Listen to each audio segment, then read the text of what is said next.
Hello बच्चों, मैं राकेश टेमरे आपके सामने लेकर आया हूँ क्लास 10th एनसीईआरटी मैथमेटिक्स की वीडियोस। आज हम बात करेंगे क्लास 10th के चैप्टर नंबर 1 रियल नंबर पर, वास्तविक संख्याओं पर, कि वास्तविक संख्या क्या है, रियल नंबर क्या है।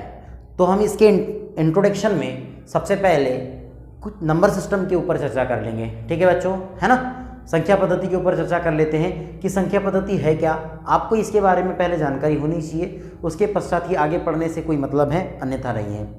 दूसरी बात कि जो बच्चे मेरे चैनल पे नए हों वे प्लीज़ सब्सक्राइब कर लें, और जितने भी वीडियो इस चैनल पर अपलोड हुए हैं सभी को लाइक करें एंड देखें, तथा सभी बच्चों को शेयर करें, जिससे बच्चों में, या आप कह सकते हैं जितने भी हमारे आजू बाजू पढ़ने वाले बच्चे हैं या जितने पढ़ने वाले बच्चे हैं, उनको बहुत अच्छे से अच्छी क्लासेस या बहुत अच्छे से अच्छी जानकारी मैथ्स और फिजिक्स के बारे में मिल पाए।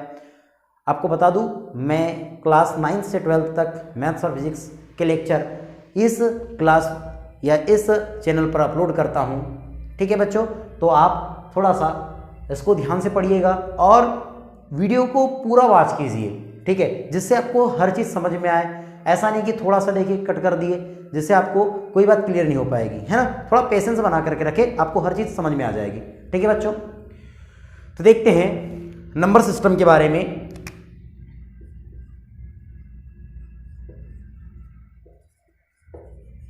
नंबर सिस्टम, ठीक है बच्चों। तो नंबर सिस्टम में हम बात करते हैं, मैंने वैसे ये क्लास 9th की जो फर्स्ट वीडियो थी, है ना, चैप्टर नंबर 1 की जो इंट्रोडक्शन वीडियो थी, उसमें भी नंबर सिस्टम के बारे में बताया था, लेकिन आज उससे थोड़ा सा हट करके चर्चा करते हैं इस पर नंबर सिस्टम है क्या। ठीक है, तो सबसे पहले मैं आपको नंबर लाइन बता देता हूँ, रियल नंबर, या आप ये कह सकते हैं कि रियल नंबर लाइन जिसको कहते हैं, है ना, वास्तविक संख्या रेखा, है ना, या संख्या रेखा भी कहते हैं। तो इससे हम चर्चा करते हैं एक एक पॉइंट की। ठीक है बच्चों, तो ये क्या है, हमारे पास नंबर एक लाइन है। अभी तो ये लाइन है, ठीक है, अभी क्या है, ये लाइन है। इसके पश्चात जो नंबर लाइन होगी वो कैसे होगी उसको हम समझेंगे। देखिए अभी ये क्या है, हमारे सामने लाइन है। ठीक है बच्चों, अब देखिए यहाँ पर सबसे पहले मैं 0 लिख देता हूँ। अब एक इकाई, है ना, एक इकाई लेते हैं, है ना, एक यूनिट लेते हैं, 1 यूनिट लेते हैं, और 1 यूनिट की डिस्टेंस पर एक नंबर ले लेते हैं 1। ठीक है, जितनी 0 और 1 के बीच की डिस्टेंस है, विड्थ है, उतने ही हम क्या ले लेते हैं, दूसरा पॉइंट लेते हैं, फिर उतनी ही दूरी का तीसरा पॉइंट लेते हैं। तो ये हो गया 2, ये हो गया 3, अप सो ऑन। ठीक है बच्चों, इसी प्रकार से इस 0 के लेफ्ट हैंड साइड में, 0 के लेफ्ट हैंड साइड में ये हो जाएगा -1, -2, -3, अप सो ऑन। ठीक है बच्चों, इतनी बात समझ में आ गई होगी। अब हम चर्चा करते हैं कि कुछ संख्याओं के बारे में, संख्या किस प्रकार से होगी, है ना। आप इसको समझने का प्रयत्न कीजिएगा, रटने की कोई आवश्यकता नहीं है ना। ये बात अगर आपको समझ में आ जाती है तो जो नंबर सिस्टम होगा आपका थोड़ा सा इजीली समझ में आ जाएगा। ये जो आप पार्ट पढ़ रहे हैं, अगर ये पार्ट आपके समझ नहीं आता है तो ना ही आप अभी ना ही आप 10th की मैथ्स अच्छे से पढ़ पाएंगे, नहीं 11th, नहीं 12th। और अगर आप मैथ्स ग्रुप से नहीं भी जुड़ना चाहते हैं, किंतु यदि आप कंपटीशन एग्जाम की बात करें तो वहां पर नंबर सिस्टम अपना एक मेन रोल रखता है। ठीक है बच्चों, तो हमको यहां पर नंबर सिस्टम को बहुत अच्छे समझना है। ठीक है, तो देखिए नंबर सिस्टम में सबसे पहले हम बात करते हैं प्राकृत संख्या की। कौन सी संख्या की? प्राकृत संख्या। इसको हम प्राकृतिक संख्या भी कहते हैं, प्राकृतिक संख्या भी कहते हैं। इसको हम गणनीय संख्या भी कहते हैं, या गणन संख्या भी कहते हैं, गणन संख्या। ठीक है, गणन संख्या क्यों बोलते हैं? गिनने वाली संख्या, किसी भी वस्तु को काउंट करने वाली संख्या, है ना। हम इसको क्या कहते हैं, इंग्लिश में अगर देखें तो नेचुरल नंबर, है ना, और गणन को काउंटेबल नंबर्स कहते हैं। ठीक है, तो किसी भी संख्या को हम, या किसी भी वस्तुओं को हम क्या करने का काम करते हैं, इससे काउंट करने का काम करते हैं। ठीक है, गिन सकते हैं, इसलिए हम इसको क्या कहते हैं, गणन संख्या भी कहते हैं। ठीक है, तो गणन संख्या क्या होती है इसको अच्छे समझते हैं। ठीक है, अब देखिए नंबर लाइन पर आपको इतना तो मालूम होगा कि नंबर लाइन पर हम इसको क्लास 6 से पढ़ते आए हैं। नंबर लाइन पर इंटेजर्स तक हमने, यानी पूर्णांक हमने पढ़ना स्टार्ट किया था क्लास 6 से।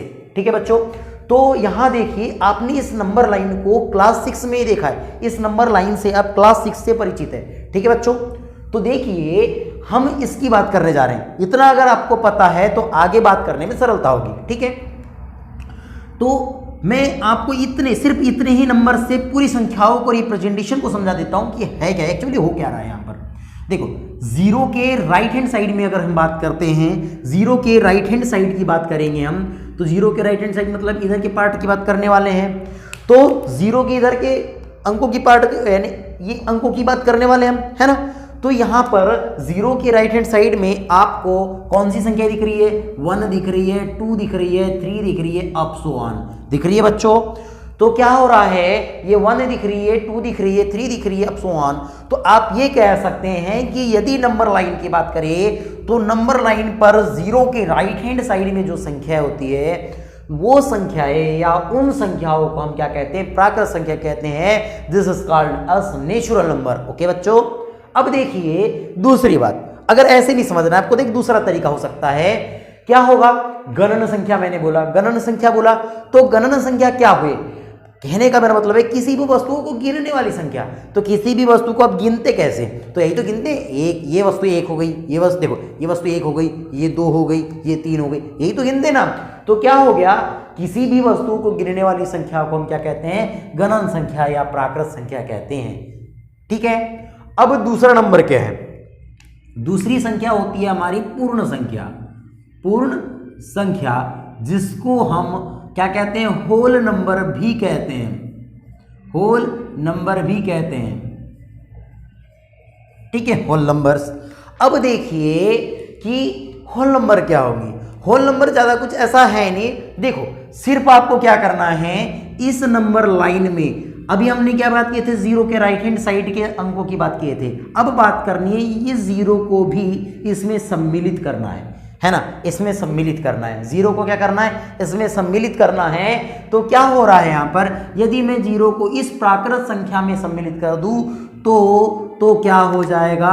जीरो से इधर के जो नंबर्स होने वाले हैं, यानी जीरो से राइट हैंड साइड वाले नंबर होने वाले हैं, जीरो को मिला लेंगे तब उन संख्या को हम पूर्ण संख्या कहते हैं, कंप्लीट नंबर्स यानी होल नंबर्स कहते हैं, ठीक है बच्चों। तो क्या हो गया कि 0 1 2 3 अप सो ऑन, इन संख्याओं को हम क्या कहते हैं? इन संख्याओं को हम पूर्ण संख्याएं कहते हैं। हाँ, ये डॉट डॉट डॉट का मतलब ऐसा नहीं कि डॉट डॉट डॉट लगाते चल रहे, 3 डॉट लगा दो, उससे हो जाता है कि आगे बहुत सी संख्याएं है, ठीक है बच्चों।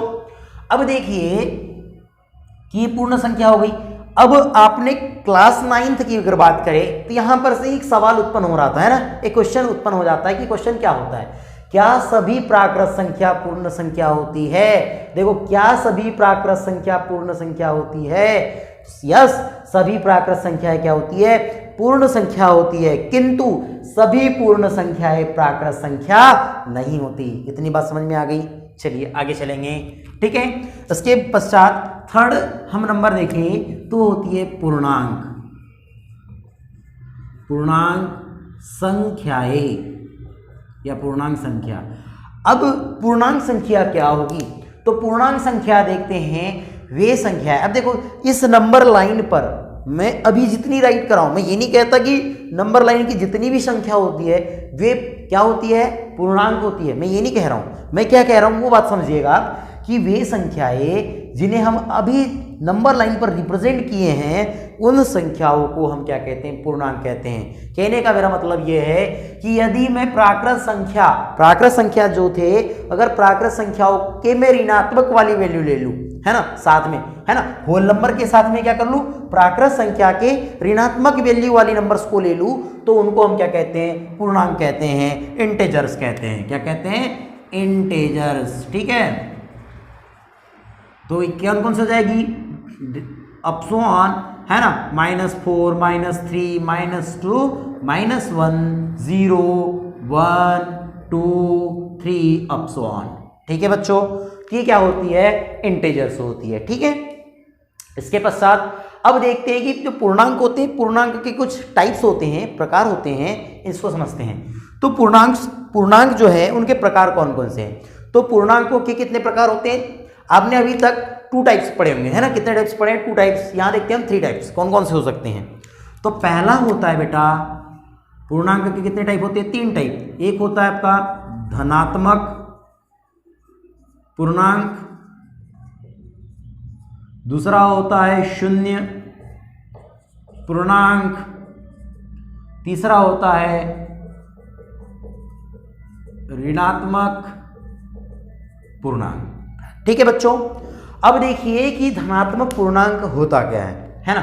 धनात्मक पूर्णांक क्या है कि अगर बात करूं कि जीरो के जितने भी राइट हैंड साइड में नंबर्स आते हैं उन संख्याओं को हम कहते हैं धनात्मक पूर्णांक, पॉजिटिव इंटीजर्स। ओके, क्या कहते हैं? धनात्मक पूर्णांक कहते हैं। मतलब प्राकृत संख्याओं को ही हम क्या कहते हैं? धनात्मक पूर्णांक कहते हैं। तो 1 2 3 अप सो ऑन। ठीक है बच्चों, इसके पश्चात शून्य पूर्णांक। तो शून्य पूर्णांक क्या होता है? जीरो इंटीजर्स, मतलब जीरो को ही हम क्या कहते हैं? जीरो इंटीजर्स या शून्य पूर्णांक कहते हैं। इसके पश्चात ऋणात्मक पूर्णांक की बात कर लेते हैं हम। तो जीरो के लेफ्ट हैंड साइड में जितनी भी वैल्यू रहती है उन संख्याओं को या उन वैल्यू को हम क्या कहते हैं? ऋणात्मक पूर्णांक कहते हैं। ठीक है बच्चों, इसके पश्चात अब पूर्णांक के आगे बढ़ेंगे तो क्या होती है? परिमेय संख्याएं। अब कौन सी संख्या होती है? परिमेय संख्याएं। परिमेय संख्याएं है ना, परिमेय संख्याएं। तो परिमेय संख्या क्या होती है? बहुत ही ईजी है, हार्ड नहीं है। तो परिमेय संख्या की एक डेफिनेशन आपने पढ़ा होगा कि वे संख्याएं जिन्हें हम P बाई क्यू की फॉर्म में, P बाई क्यू के फॉर्म में लिख सकते हैं जहां पर है ना, जहां पर Q is not equal to 0 है ना, जहां पर क्या होता है? Q is not equal to 0 होता है, उसे हम क्या कहते हैं? परिमेय संख्या कहते हैं, है ना। परिमेय संख्या याद रखने का जो तरीका है वो सुनिएगा कि परिमेय संख्या क्या हो रही है, जिसे हम P अपान Q के फॉर्म में रिप्रेजेंट कर सकते हैं और Q is not equal to 0 होना चाहिए। ठीक है, दूसरी बात आपको ये भी पता होना चाहिए कि जो P और Q जो है ना, यहाँ पर जो P व Q एक कैसी संख्या होती है? सहअभाज्य संख्या होती है, सहअभाज्य संख्या है, जहां P और Q क्या है? एक सहअभाज्य संख्या है। इस बात को भी याद रखना है। अब सहअभाज्य संख्या क्या होती है तो इसकी जानकारी हम कभी और देखेंगे, सहअभाज्य संख्या क्या है, लेकिन आप यहां याद रखेंगे कि P और Q क्या है? सहअभाज्य संख्या है। ठीक है बच्चों, तो यहां पर फिर बाद में इसका एक बार हम विस्तार देख लेंगे, कैलकुलेशन देखेंगे क्या होगा। अभी तो हम सीधे स्पष्ट रूप से देख रहे हैं यहाँ पर। इसके पश्चात हम देखते हैं अपरिमेय संख्या। अपरिमेय संख्या ए, अपरिमेय संख्या है। तो ये क्या होती है अपरिमेय संख्याएं? वे संख्याएं जिसे हम P अपान Q के फॉर्म में रिप्रेजेंट नहीं कर सकते हैं, ऐसी संख्याओं को हम अपरिमेय संख्या कहते हैं। ठीक है बच्चों, कि क्या हो रहा है? जिसे हम P बाई Q के फॉर्म में रिप्रेजेंट नहीं कर सकते उन संख्याओं को अपरिमेय संख्याएं कहते हैं। फॉर एग्जाम्पल्स √3, √2, √5 पाई, है ना, ये जो वैल्यू हो गई 3.143667 इस प्रकार की वैल्यू को हम क्या कहते हैं? अपरिमेय संख्याएं कहते हैं। ठीक है, इसके बाद होता है सम्मिश्र संख्या, जिसको हम कॉम्प्लेक्स नंबर कहते हैं। उसको 11th में देखेंगे, अभी इसकी आवश्यकता नहीं है। ठीक है बच्चों, अब देखते हैं इसका कैलकुलेशन क्या निकल रहा है। ठीक है, तो प्राकृत संख्या क्या हो गई? 1 से लेकर के अनंत तक की संख्याओं को, इन्फिनिटी तक की संख्याओं को हम क्या कहते हैं? प्राकृत संख्या कहते हैं। अगर मैं इस प्राकृत संख्या में शून्य को सम्मिलित कर दूं तो उसको क्या कहते हैं? हम पूर्ण संख्याएं कहते हैं। अब देखो कि पूर्णांक क्या होती है, तो भैया पूर्ण संख्याएं तथा हम क्या करते हैं? प्राकृत संख्याओं के नेगेटिव पार्ट को अगर ले ले तो क्या बोलते हैं? उसको पूर्णांक कहते हैं। पूर्णांक कितने प्रकार की हो गई? 3 प्रकार की, धनात्मक, ऋणात्मक और शून्य। ठीक है बच्चों, उसके पश्चात परिमेय संख्याएं। परिमेय संख्या क्या होती है कि जिसे हम P बाई Q के फॉर्म में रिप्रेजेंट कर सकते हैं, उन संख्याओं को परिमेय संख्या कहते हैं। आप याद रखिएगा, ये बात भी याद रख लेना कि परिमेय संख्या क्या होती है? ये शांत दशमलव भी होती है, दशमलव भी होती है ना, दशमलव व अशांत आवृत्ति दशमलव भी होती है। और जो अपरिमेय संख्या होती है वे होती है अशांत अनावृत्ति दशमलव संख्या होती है। ठीक है बच्चों, और अगर आपको इसका डिफरेंट टाइप देखना है तो आप क्लास 9th की इंट्रोडक्शन वीडियो देख सकते हैं। उसमें मैंने इसका दूसरे तरीके से इसको रिप्रेजेंटेशन करना बताया था, कि दूसरा तरीका बताया था इसको कि इसको किस प्रकार से हम रिप्रेजेंट करते हैं। उसका दूसरा तरीका था, आप उसको भी देख करके और अच्छे से समझ सकते हैं इसको। ठीक है बच्चों, देखिए बच्चों, प्रमेय 1.1 क्या कहता है? यूक्लिड विभाजन प्रमेय का, है ना। जो प्रमेय 1.1 है वह यूक्लिड विभाजन प्रमेय का है। इसमें इसका जो स्टेटमेंट है, इसका जो कथन है वो क्या है? दो धनात्मक पूर्णांक a व b दिए रहने पर ac अद्वितीय पूर्ण संख्याएं q और r विद्यमान है कि a is equal to b q plus r, जहाँ पर 0 is less than equal to r is less than b। ठीक है, तो क्या कहा उसने कि दो धनात्मक पूर्णांक a और b दिए रहने पर, देखो कोई दो धनात्मक पूर्णांक हैं। अगर मैंने बोला कि a कोई धनात्मक पूर्णांक है, उसको मैं मान लेता हूँ ये 25 है, और b कोई धनात्मक पूर्णांक है, इसको मैंने मान लिया 4 है। ठीक है बच्चों, तो क्या बोला कि a व b दिए रहने पर ac अद्वितीय पूर्ण संख्याएं q और r विद्यमान है कि जो ये q और r ऐसी अद्वितीय संख्याएं विद्यमान रहती है कि जो ये r होता है वो 0 के बराबर भी हो सकता है, 0 से बड़ा भी हो सकता है, या जो b है, यहाँ का जो b है उससे क्या होगा? छोटा होगा। ठीक है बच्चों, ये यूक्लिड विभाजन प्रमेय का स्टेटमेंट है। ठीक है, इसको कैसे बनाएंगे एक एग्जाम्पल के तहत समझेंगे, लेकिन इसको कैसे हल करते हैं उसकी कुछ स्टेटमेंट या आप कह सकते हैं कुछ स्थितियां हैं, उन स्थितियों को समझते हैं। देखो, सबसे पहले मैं आपको स्थिति बता देता हूँ, फिर एक एग्जाम्पल लेकर के यूक्लिड विभाजन प्रमेय को किस प्रकार से किसी भी मैथ्स में अप्लाई करना है वो समझेंगे। ठीक है बच्चों, तो देखिए सबसे पहले स्थिति नंबर 1 है ना, स्थिति नंबर 1। अब स्थिति नंबर 1 में करना क्या है? तो स्थिति नंबर 1 में हम बोलेंगे a व b कोई हमारे पास धनात्मक पूर्णांक दी रहेगी, तो a व b धनात्मक पूर्णांक है, तब हम क्या करेंगे कि यदि मैं कहता हूं कि यहाँ पर a बड़ा है और b छोटा है, a बड़ा है और b छोटा है, तब हम a को क्या मानेंगे? a को भाजक मान लो, क्या मान लो? सॉरी, भाज्य मान लो, और b को क्या मान लो? वह b को क्या मान लेंगे हम? भाजक मान लेंगे। कब? जब a ग्रेटर देन b होगा, यानी a बड़ा होगा किससे? b से, तब a को भाज्य मान लो और b को भाजक मान लेते हैं। तब हमारे पास क्या करेंगे? जब a को भाज्य और b को भाजक मानेंगे, तब हम किसका अप्लाई करेंगे? यूक्लिड विभाजन प्रमेय का। तब a is equal to b into q plus r, ये टर्म हो जाएगी, है ना। ये टर्म सभी लोग जानते होंगे, इसको क्या कहते हैं? देखो, ये भाज्य बराबर भाजक गुना भागफल धन शेषफल वाली कंडीशन है। यानी हमने कक्षा जब 4 पढ़ रहे थे तब हमने वहाँ देखा था कि कौन सा ये है कि जब भाग देते हैं किसी भी संख्या में किसी संख्या का, तब उत्तर की जांच के लिए फार्मूला था। ठीक है बच्चों, तो यही है यूक्लिड विभाजन प्रमेय का। तो इससे हम क्या करने वाले हैं कि किसी भी संख्या का, यानी कोई भी दो संख्या होंगी उसका एचसीएफ ज्ञात करने वाले हैं। ठीक है बच्चों, तो देखिए a को भाज्य और b को भाजक मान लेते हैं, तब a is equal to b q plus r, ये टर्म लगेगी।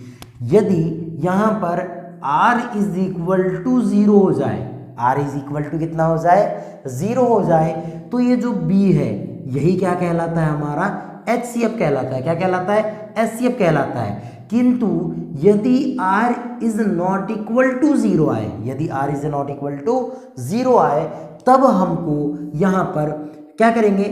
तब सेकंड कंडीशन अप्लाई होती है। यहाँ पर कौन सी कंडीशन अप्लाई होती है? Second condition. तब हम क्या करते हैं? b को क्या बना लेंगे? अब b को जो हमारे पास क्या था? जो भाजक था उसको क्या बना लेंगे हम, उसको क्या बनाएंगे, भाज्य, उसको क्या बनाएंगे, भाज्य, तथा आर को हम क्या बना लेंगे, भाजक, भाजक लेते हैं। ठीक है, भाजक लेते हैं, तब हम कहेंगे, तब कौन सी टर्म हो जाएगी, तब, और जब तब क्या करेंगे हम, बी को भाज्य तथा आर को भाजक लेंगे, तथा तब तक इस प्रकार की कंडीशन, अब ये बी जो भाजक था, ये जो भाजक सॉरी भाज्य लिए हमने ना, कि पहले क्या था, भाजक था, और ये आर क्या था, शेषफल था, लेकिन इसको क्या बना लिया हमने, भाजक बना लिए, और तब तक ऐसी कंडीशन करते रहते हैं जब तक कि r इज इक्वल टू 0 न हो जाए।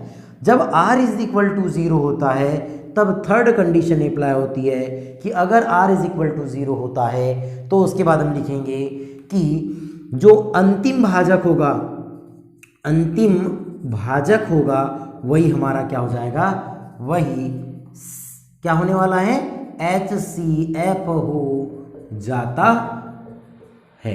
इतनी बात याद रखना है। ठीक है बच्चों, तो देखेंगे एक एग्जाम्पल के तहत, मान के चलिए पहली संख्या 25 हो गई, दूसरी संख्या 4 है, तो हमें 25 और 4 का HCF ज्ञात करना है। तब हम क्या करेंगे, तो देखते हैं।